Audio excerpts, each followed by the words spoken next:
I think most people's memories of seaweed on the beach when they're kids, smelly, green, slippery stuff that they'd fall over and absolutely hate to touch, is so different now, and I love seeing people's faces on the beach when they realise they can eat it. I think the most rewarding thing about picking your own food, not just that it's free, but you're getting something that's pretty pure. I'm incredibly lucky to live here in such a beautiful part of Wales. Pembrokeshire is particularly special. I can just walk out of my door, go down the road, 5 or 10 minutes on the beach where I can pick seaweed. They always say that you always think you'll remember what's in your deep freeze.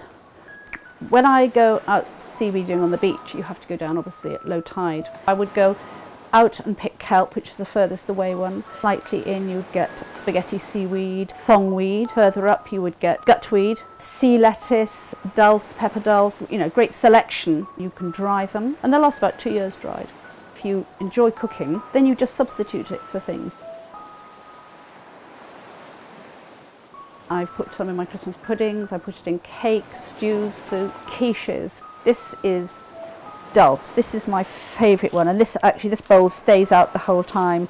Some people say it tastes like smoky bacon, a bit bacony. I like eating it weirdly with Brazil nuts. Don't ask me how that started. And because they contain so many vitamins and minerals and proteins and so on, and a lot of iodine, you can absorb it through your skin, so it's really good for you.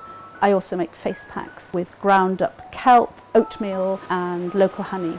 But the thing is that I feel that it's incredibly good for my soul. If I'm on the beach, my head is down. I don't look to see if I can see any seals or seagulls or choughs or anything. I'm totally kind of there with the seaweed. I honestly can't think of anywhere else that I'd like to be or anything else that I'd like to be involved with.